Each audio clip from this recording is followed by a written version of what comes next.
आपका sweet combat के 22वें part में अगर आपने पिछले के एपिसोड्स नहीं देखे हैं तो पहले उनको जाकर देखिए, फिर इस सीरीज का आनंद उठाइए। पिछले पार्ट में आपने देखा कि टूर्नामेंट के फाइनल्स वाले दिन फेंग्यू कॉलेज के बजाय अपने अंकल की कब्र के पास बैठी होती है और इस वजह से उसको डिस्क्वालीफाई करके हुडी को विनर अनाउंस कर दिया जाता है।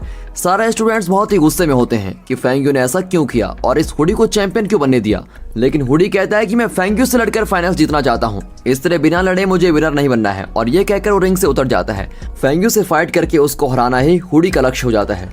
अब यहाँ जाओमी अपने घर पर होती है, उसकी पूरी बॉडी में दर्द हो रहा होता है और उसके पापा उसकी फिजियोथेरेपी करवा रहे होते हैं और वो दर्द के मारे चिल्ला रही होती है। तब सुनहाओ वहाँ पर आता है। अब उसको देखते ही जाओमी चिल्लाना बंद कर देती है। अब इस पर उसके पापा कहते हैं कि शायद तुम ही इसकी दवाई हो और इसलिए तुम्हारे आते ही इसका दर्द बंद हो गया, तुम दोनों बात करो, मुझको थोड़ा आराम करना है। और ये कहकर वो अंदर चले जाते हैं। अब सुनहाओ कहता है कि तुम्हारी तबीयत कैसी है, तुम अपनी हार के बारे में मत सोचो, सबसे इम्पोर्टेंट है अपना बेस्ट देना और तुमने वही किया। क्या फेंग्यू के बारे में कुछ पता चला? जाओमी बताती है कि उसके बारे में कुछ पता नहीं चला। इस पर सुनहाओ कहता है कि तुम फिक्र मत करो, वो लौट आएगी, लेकिन अगर वो तुमसे बात करे तो उसे सावधान रहने के लिए कह देना क्योंकि ये हुडी एकदम पागल लड़का है, उस पर फेंग्यू को हराने का भूत चढ़ा हुआ है, इसलिए फेंग्यू को भी खतरा है। अब ये कहकर वो बाहर आ जाता है, लेकिन बहुत तेज बारिश हो रही होती है। अरे इसके पास तो छाता भी नहीं है। ये सोचकर जाओमी जल्दी से छाता लेकर बाहर जाती है, लेकिन वहाँ फेंग्यू को देखकर जाओमी बिल्कुल चौंक जाती है। अरे तुम कहाँ चली गई थी, चलो अंदर आओ। ये कहकर वो फेंग्यू को घर में लेके आती है। फिर वो उसके बाल पहुंचती है और पूछती है कि तुम फाइनल्स के फाइट से पहले कहाँ गायब हो गई थी, क्या तुम्हें पता है कि हुडी ने क्या किया? अरे जवाब क्यों नहीं देती? अपने मैच से पहले तो तुम बिल्कुल ठीक थी, फिर अचानक तुमने मिंग टैन से ब्रेकअप क्यों कर लिया? लेकिन फेंग्यू कुछ नहीं कहती और फूट फूट कर रोने लगती है। ठीक है बाबा, मैं कुछ नहीं पूछूंगी, तुम प्लीज रोना बंद करो यार। फिर जाओमी फेंगजोई को कॉल करके बताती है कि फेंग्यू मेरे घर पर है, लेकिन वो बहुत ही परेशान है, तुम चिंता मत करो, जैसे वो थोड़ी नॉर्मल हो जाएगी मैं तुम्हें कॉल कर दूंगी। अब अगली सुबह दादाजी और फेंगजोई ब्रेकफास्ट कर रहे होते हैं। फेंगजोई कहता है कि फेंग्यू बहुत ही परेशान है, क्या आपने उससे कुछ कहा? उसके दादाजी गुस्सा हो जाते हैं कि तुम हर बात पर मुझको जिम्मेदार क्यों ठहराते हो। दादाजी फेंग्यू बहुत ही दुखी है, आप उसको कुछ मत कहिए, उसे अपनी मर्जी से रहने दीजिए। और इतने में फेंग्यू आ जाती है। अब फेंगजोई बहुत ही खुश होकर उससे बात करता है, लेकिन वो कहती है दादाजी मुझे आपसे जरूरी बात करनी है, मैं किसी फॉरेन कंट्री में जाकर पढ़ाई करना चाहती हूँ और मैं बिजनेस के बारे में पढ़ना चाहती हूँ ताकि इस कंपनी को संभाल सकूं।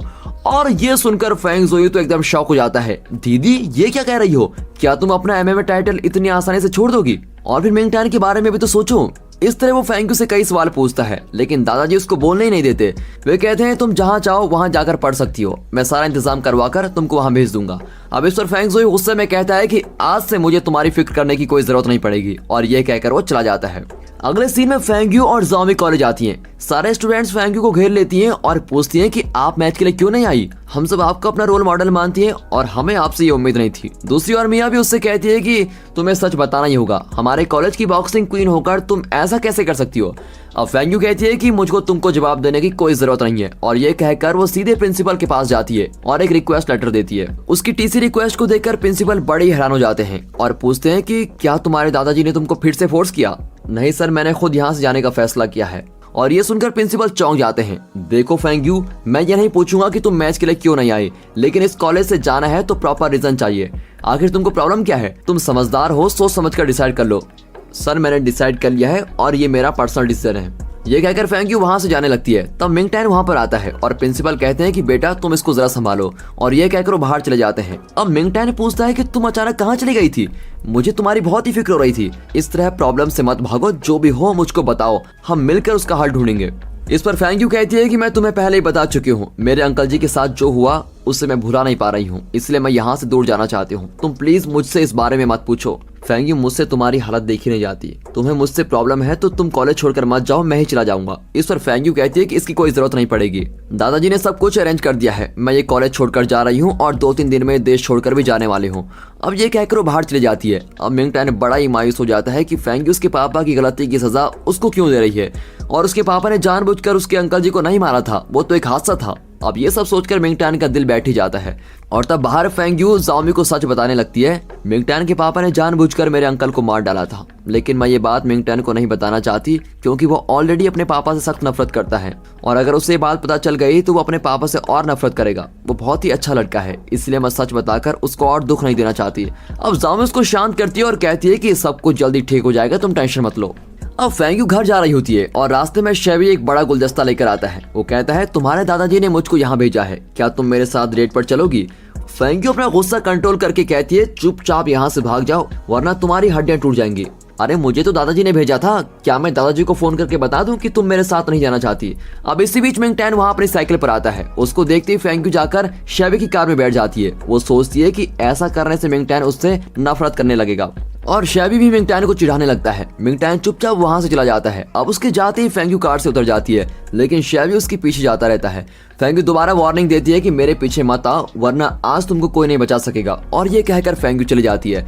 अब वहाँ मिंग टैन फिर अपने पार्ट टाइम जॉब पर चला जाता है। दरअसल दादाजी ने वर्कशॉप ओनर पर जो कंप्लेंट की थी उसको वापस ले ली है, इसलिए वर्कशॉप दोबारा खुल गई है। अब काम के बीच मिंग टैन को फेंग्यू की याद आती रहती है। उसका ओनर कहता है कि बेटा तुम बहुत देर से काम कर रहे हो, जाओ जरा आराम कर लो। मिंग टैन के नसीब में फेंग्यू है या नहीं ये तो हमें नहीं पता, लेकिन मिंग टैन बहुत ही किस्मत वाला है जो उसको ऐसा बॉस मिला है। दोस्तों अगर आपने भी यही सोचा है तो कमेंट करके बताइए कि आपको ऐसा बॉस नसीब हुआ कि नहीं।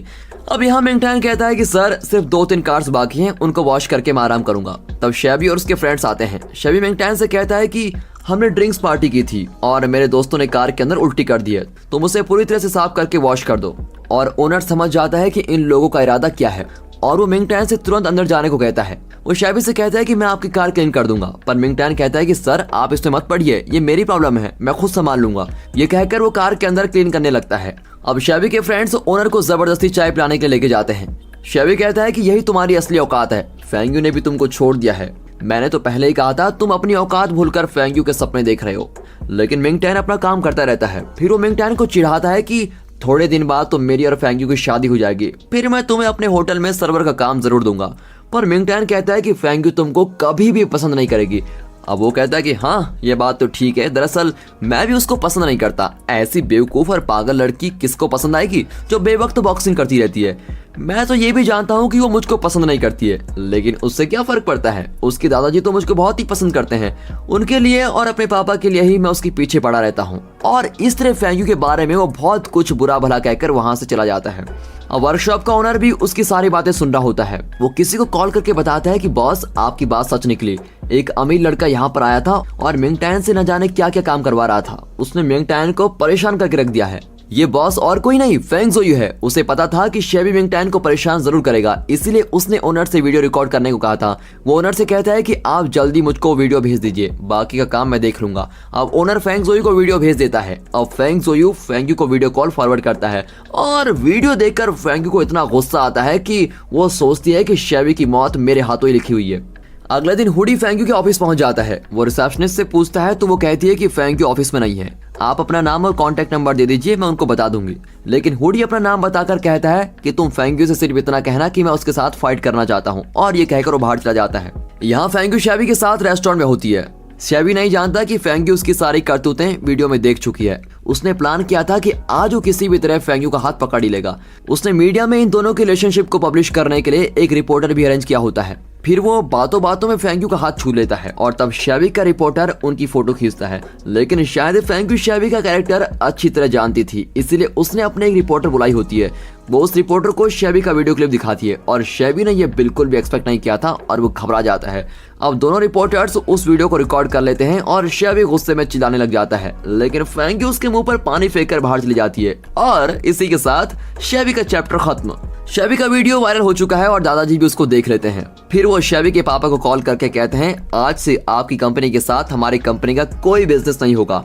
इस तरह वो अपने दोस्त के साथ रिश्ता तोड़ देते हैं। और ये सब देखकर फेंग जोयू के दिल में लड्डू फूट रहे होते हैं कि शेबी मेरी दीदी की लाइफ खराब नहीं कर सकेगा। अब वहाँ शेबी के पापा उसके गाल लाल कर देते हैं। निकम्मे कहीं कि मैंने तुम्हें फेंग्यू को इम्प्रेस करने को कहा था, लेकिन तुमने मेरे केक किराए पर पानी फेर दिया। सारे चैनल्स पर तुम्हारी वीडियो चल रही है और हिट भी हो गई है। ऊपर से तुम्हारी बेवकूफी की वजह से मेरा पूरा बिजनेस ठप होने वाला है। अब उसे इस तरह डांट कर वो चले जाते हैं और शेबी सोचता है कि मैं फेंग्यू को नहीं छोड़ूंगा। अगले सीन में फेंग्यू कहीं जा रही होती है, तब हुडी उसको रोकता है और उसे फाइट करने के लिए ललकारता है। फेंग्यू कहती है कि इस वक्त मैं जल्दी में हूँ, फिर वो तेजी से निकल जाती है। अब हुडी ठान लेता है कि एक ना एक दिन तो मैं तुम्हारे साथ फाइट जरूर करूंगा और जीत कर दिखाऊंगा। अब यहाँ अकड़ू और शेबी मिलते हैं। शेबी पूछता है कि तुम इतने दिन कहाँ गायब हो गए थे। अकड़ू बताता है कि एक लड़के ने फाइट में मेरी हड्डियां तोड़ दी थी, कल ही मैं हॉस्पिटल से डिस्चार्ज हुआ हूँ। अब शेबी चौंक जाता है कि क्या वो इतना स्ट्रॉन्ग फाइटर है। तब पीछे से हुडी आता है और उसको देखकर अकड़ू घबराकर अटैक के लिए तैयार हो जाता है। शेबी कहता है कि ये तो अपना आदमी है, इससे मत डरो। फेंग्यू से बदला लेने के लिए ये मेरी मदद करेगा। अब अकड़ू कहता है कि इसी ने मेरी हड्डियां तोड़ी थी, अगर तुम इससे दोस्ती करोगे तो मुझसे कभी बात मत करना। ये कहकर वो बाहर से भाग जाता है। अब हुडी शैबी से कहता है कि तुम मेरी और फेंग्यू की फाइट का जल्द से जल्द इंतजाम कराओ। शैबी कहता है कि तुम फिक्र मत करो, मैं तुम्हारी मदद जरूर करूंगा, लेकिन सबसे पहले हमें मिंगटैन को किडनैप करना है, जिसे फेंग्यू बहुत ही प्यार करती है। फिर फेंग्यू तुम्हारी हर बात मानेगी। अब इस तरह दोनों मिंगटैन को किडनैप करने का प्लान बना रहे होते हैं। बाहर से अकड़ू इनकी बातें सुन लेता है। और दोस्तों इसी के साथ ही एपिसोड यहाँ पर खत्म। आगे की कहानी और भी इंटरेस्टिंग होने वाली है। अब सिर्फ 5 या 6 एपिसोड्स बचे हुए हैं और उन्हें हम सिर्फ 3 पार्ट्स में कवर कर लेंगे। क्या मिंगटैन डेथ स्ट्राइक सीखेगा? फाइनल मैच फेंग्यू और हुडी के बीच होगा या मिंगटैन और हुडी के बीच होगा? ये सब हम आगे के 2 या 3 पार्ट्स में जान ही लेंगे, इसलिए हमारे साथ दोस्तों बने रहिए। और अगर ये 22वां पार्ट आपको पसंद आया हो तो लाइक कीजिए, चैनल को सब्सक्राइब अभी कर दें, बस अभी। और इस सीरीज के वीडियोस को अपनी फैमिली एंड चैनल को सब्सक्राइब करें, लाइक करें, शेयर करें। फॉर वॉचिंग वीडियो, धन्यवाद।